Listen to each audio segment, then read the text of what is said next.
Jonathan Wheeler's day began like any other. He sipped his morning coffee, perused the latest tech news, and prepared for another day of coding at his software development job. Little did he know, his ordinary morning was about to take a cosmic detour. As he stepped out of his apartment, the world around him suddenly blurred, a whirl of colors and sensations enveloping him. When his vision cleared, he found himself standing in a room that defied all logic. The walls were translucent, shimmering with iridescent colors, and the furniture seemed to float inches off the ground. "Welcome, Jonathan Wheeler!" a voice boomed, seemingly from nowhere and everywhere at once. "You have been chosen!" Before he could gather his wits to respond, a figure appeared before him. She was tall and imposing, with skin that glowed faintly blue and eyes that sparkled like twin stars. Her hair cascaded down her back in waves of midnight, and her attire, a flowing robe of material that looked like liquid silver, spoke of royalty. "I am Princess Ilara of the Vysian realm," she declared, her voice both melodic and commanding. "And you, Jonathan, are to be my 5th consort." Jonathan blinked, certain he was dreaming. "I'm sorry, you're 5th what now?" "Consort," Ilara repeated with a smile that could only be described as predatory. "My predecessors have found Earthlings to be exceptionally intriguing. You, in particular, have been selected for your intellect and vitality." As she spoke, 2 figures materialized beside her. They were similarly exotic, their features a blend of humanoid and something distinctly otherworldly. One offered Jonathan a chalice filled with a swirling, luminescent liquid. "Drink," Ilara commanded. "It will help you adapt to your new realities." Despite his confusion and fear, curiosity got the better of Jonathan. He took the chalice, the liquid cool and sweet as it touched his lips, sending a surge of warmth through his body. Suddenly his surroundings became even more vivid, the colors brighter, the air crisper. "Your role, dear Jonathan, will not only be one of companionship, but also of ambassadorship. Our worlds have much to learn from each other," Ilara explained as she led him through a series of opulent corridors. The palace, or spaceship, as Jonathan soon realized, was a labyrinth of technological marvels and ancient elegance. As they walked, Ilara detailed the crises her realm faced.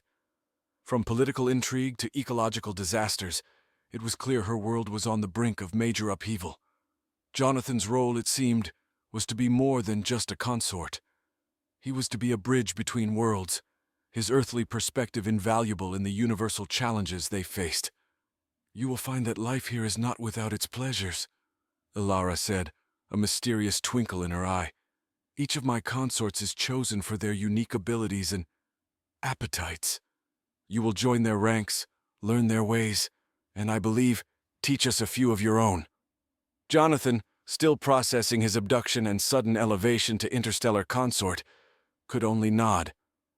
As they reached what appeared to be a grand viewing deck, the sight before him took his breath away, a panorama of stars, planets, and celestial phenomena beyond anything he'd ever imagined. "The universe is vast, Jonathan Wheeler," Ilara said, standing close enough for him to feel the warmth of her otherworldly glow. "And you are now a part of its endless intrigues. Welcome to your new life." As the reality of his situation sank in, Jonathan felt a mix of dread and excitement. What did the future hold for an Earthling who had been abducted and made the 5th husband of an insatiable alien princess? Only time would tell. And so, his new life among the stars began. The opulence of his surroundings did little to settle Jonathan's nerves as he was led to the quarters he would share with the other consorts.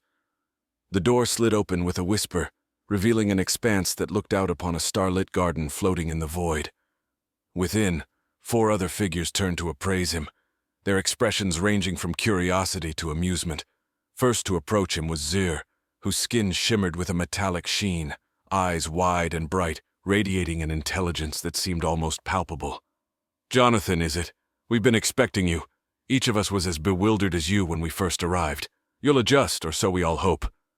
Beside Zir stood Lyra, of a seemingly younger age, her features delicate, and her hair a cascade of light that seemed to flicker with her mood. She smiled at Jonathan, a gesture of welcome that eased a fraction of his tension. "Don't worry too much. It sounds overwhelming, but there's joy to be found here too." Kale, the third consort, towered over the rest, his presence almost like a tightly coiled spring. His gaze was piercing as he studied Jonathan. "Each of us brings something unique to the table. It's not just about what Alara desires, but what we can do for each other and for Vicia." The last to approach was Tamir, whose appearance was the most alien of all, with facets for eyes and a voice that echoed like wind through chasms. "We are part of a living tapestry here, interwoven with duties and pleasures alike." As Jonathan interacted with his fellow consorts, he began to understand the complexity of his new role. Each consort had been chosen not only for personal qualities, but also for the skills they could contribute to the court of Vicia. The evening was spent in shared stories and explanations of court customs, political factions, and the technological marvels that kept their floating world alive. Jonathan learned of the energy crisis threatening the outer colonies, the delicate negotiations with neighboring star realms, and the scientific advancements Vicia had achieved, which Earth could only dream of. Dinner was served in a grand hall where the walls themselves seemed alive, pulsating with light that matched the tempo of the ambient music. Food was an array of dishes that challenged Jonathan's palate and conception of cuisine, each bite a new experience, flavors he couldn't have imagined existed. After dinner, Alara joined them, her aura commanding the room's attention. She spoke not just of pleasures and duties, but of her vision for a unified galactic council, and how Earth, through Jonathan, could play a crucial role. Her ambition was clear, and her ability to inspire undeniable. "It's not just about survival," Alara explained as the gathering listened intently. "It's about creating a legacy that spans galaxies.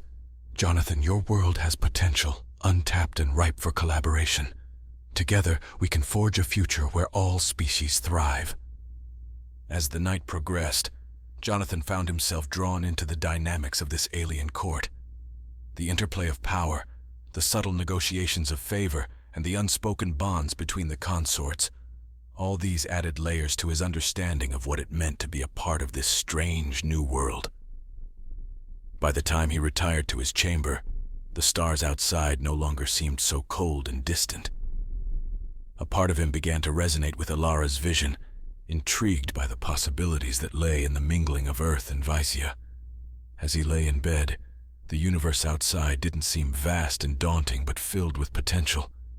Tonight, he had begun to find his place among the stars, not just as a consort, but as an ambassador of Earth. Days turned into weeks, and Jonathan's life within the Visian court grew more intricate with each passing moment.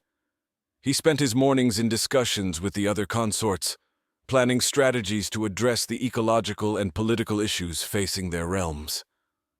His afternoons were often taken up by sessions with Visian scientists and engineers, where he contributed his earthly knowledge to their advanced projects, finding new ways to combine their technologies. One such project was the development of a hybrid energy system that could potentially solve the energy crises plaguing the outer colonies. The system combined Visian solar capture fields with Earth's wind and water turbine technology. The collaboration was groundbreaking, and it positioned Jonathan as a key figure in Visian affairs, much to the chagrin of some traditionalist court members. Alara, ever watchful, took Jonathan under her wing more firmly as his prominence grew. She shared with him the subtleties of navigating the court's undercurrents, lessons he found invaluable. Yet as his understanding deepened, so too did his awareness of the lurking shadows within the palace walls. One evening, as the twin moons of Vicia cast a silver glow over the gardens, Jonathan was approached by Lyra. Her usual lightness was shadowed by urgency as she pulled him aside into the labyrinthine maze of the garden. "There are things you must know, Jonathan, about the real machinations of this place," she whispered, her voice a mixture of fear and determination. "Not all is as serene as it appears." She told him of a faction within the court that was deeply opposed to Alara's progressive policies, especially her openness to incorporating Earth into Visian affairs. This faction, led by a mysterious figure known only as the Shadow Voice, had been quietly sabotaging the Hybrid Energy Project and other initiatives designed to strengthen ties with Earth. The Shadow Voice fears what the union of our technologies might bring, perhaps a shift in power or a change too rapid for old beliefs to bear, Lyra explained. Her flickering hair dimmed as she spoke, reflecting her concern. Jonathan's mind raced. The implications were enormous. If this faction felt threatened enough, could they resort to more drastic measures? Could his life, let alone his mission, be in danger? Determined to learn more, Jonathan decided to access the central information network of the palace, a web of data that only those with high clearance could navigate. With his newfound status and Alara's implicit trust, he had the access he needed, but doing so without alerting anyone required finesse. Late at night, he made his way to the communications wing of the palace. Using his credentials, he logged into the system, his fingers flying over the holographic interface as he searched for any trace of the Shadow Voice and their movements. To his dismay, he found encrypted communications hinting at a meeting of this faction, scheduled to take place in a secluded part of the palace gardens the following night. The messages were coded, but the intent was clear. Steps were being taken to escalate their efforts against Alara's initiatives.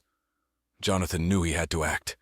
He couldn't let this faction undermine the fragile alliance he was helping to build, nor could he risk the safety of Alara and her court.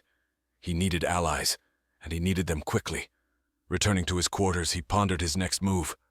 The weight of his decision pressed upon him, but his resolve was firm. He would stand with Alara, defend the advancements they were making, and protect the bridge being built between Earth and Vysia. As the first light of dawn touched the horizon, Jonathan's plan began to take shape. He would confront the Shadow Voice, but not alone. He would need the full support of his fellow consorts, and perhaps the element of surprise. The stakes were high, but the potential for a brighter future for both Vysia and Earth was worth the risk. As the twin moons of Vysia rose, casting their ethereal light over the shimmering palace, Jonathan and Lyra gathered in the shadowy recesses of the ornate library. They were joined by Zir and Kale, whose support was crucial. Zir's deep understanding of the court's political landscape and Kale's imposing presence would be indispensable in confronting the secretive faction. Lyra laid out the encrypted messages she had deciphered, while Jonathan explained the gravity of their situation. If we don't act tonight, the meeting will likely culminate in actions we cannot easily counter. We must expose the Shadow Voice and their intentions to Princess Alara directly, he asserted, his voice a blend of determination and concern. The plan was set. They would stealthily approach the designated meeting area in the gardens, capture audio-visual proof of the gathering and the conspirators' identities, and bring this evidence to Alara. Secrecy was paramount, as any hint of their interference could drive the faction to drastic measures. Armed with discreet recording devices and cloaked by the shadows, the group made their way through the serpentine garden paths. The air was charged with a tense silence, broken only by the distant calls of nocturnal creatures native to Vysia. As they neared the rendezvous point, the muffled tones of a conversation drifted towards them. Peering through a dense thicket, they saw a group of figures cloaked in dark robes, their faces obscured. At the center was a taller figure who spoke with authority.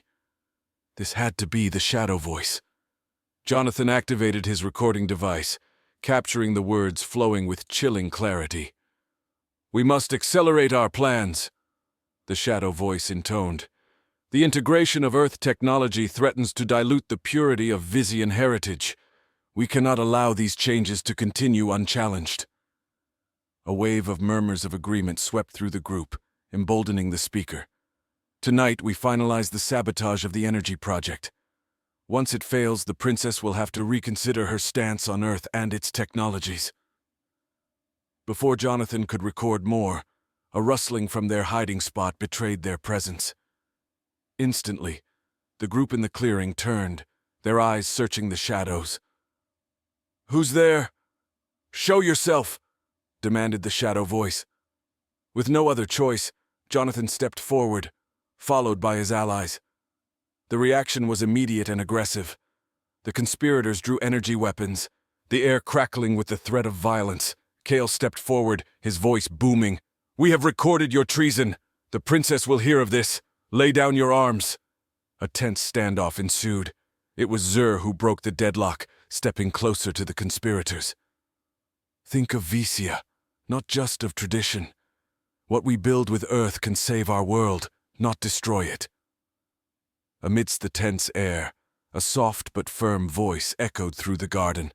Enough! Princess Alara, flanked by her royal guards, emerged from the shadows. Her gaze swept over the conspirators, her disappointment palpable. This is how you serve your realm? By undermining its progress? I had hoped better of you. The shadow voice tried to speak, but Alara raised her hand for silence. She turned to Jonathan and his group. You have done well to bring this to light. Such courage and loyalty to a realm not your own speaks volumes of your character, Jonathan. The conspirators were detained by the guards, their fates to be decided once the full extent of their treachery was uncovered. Alara approached Jonathan, her expression one of gratitude mixed with a newfound respect. You have proven yourself invaluable, Jonathan. Not just as a consort, but as a protector of our future. With the immediate threat neutralized, the group returned to the palace, the weight of their actions settling in. They had exposed a grave threat, but in doing so, they had solidified their bond, not just with each other, but with the future they were striving to build. The path ahead remained fraught with challenges, but for now, Vicia and Earth were a little safer, thanks to their efforts. In the quiet aftermath of the confrontation, the palace was abuzz with whispered conversations and hurried meetings. The arrest of the conspirators had sent ripples through the court, and every faction was re-evaluating their stance. For Jonathan, this meant new responsibilities and an increased role in the ongoing projects, particularly those involving Earth technology integration. Alara convened a special session of her advisory council, with Jonathan invited to attend, an unprecedented honor for a consort. As they assembled in the high-ceilinged council chamber, the air was thick with anticipation and the burden of decision-making. Alara opened the session by addressing the recent events. The betrayal we uncovered last night is a symptom of a greater ailment that afflicts our realm, fear of change. It is clear that we need to strengthen our resolve and our unity, she stated, her voice resolute. Turning to Jonathan, she continued, Jonathan has shown us that the union between our technologies and cultures is not only possible but essential for our survival. We will continue our projects, but with greater transparency and involvement from all sectors of our society. The discussion that followed was intense. Jonathan presented the hybrid energy project's potential benefits and outlined a plan for a pilot installation that could serve as a model for wider implementation. His words were met with a mix of skepticism and support, but with Alara's backing, the project received the green light to proceed. As the council adjourned, Jonathan found himself surrounded by other members, eager to discuss further details or express their cautious optimism. It was clear that his influence had grown, but so had the scrutiny he was under. Later, as he walked through the palace gardens to clear his head, Tamir joined him, their steps sinking as they meandered through the lush flora. You've become quite the figure here, Jonathan. How are you handling the pressure? Tamir asked, their voice echoing softly. Jonathan sighed, the weight of his choices and responsibilities pressing on him. Some days are harder than others, but I believe in what we're doing here. It's about more than survival. It's about creating a future where our worlds not only coexist but thrive together. Tamir nodded, their multifaceted eyes reflecting the garden's beauty. That's a noble vision, and it's clear Alara trusts you deeply. Just be wary, as trust in high places can make one a target. The advice struck a chord in Jonathan. He had already seen the lengths to which people would go to protect their interests. He knew he needed to be vigilant, not just for his sake, but for the sake of the initiatives he supported. The next weeks were a whirlwind of activity. The pilot energy project began to take shape, and Jonathan was often in the lab, working alongside Visian engineers to integrate Earth technology into their systems. Progress was steady, and early tests were promising, yielding more energy than any previous system. One evening, as Jonathan reviewed the latest data streams from the test site, Lyra approached him with a smile. You're making a real difference, Jonathan. Not just in our energy reserves, but in people's attitudes.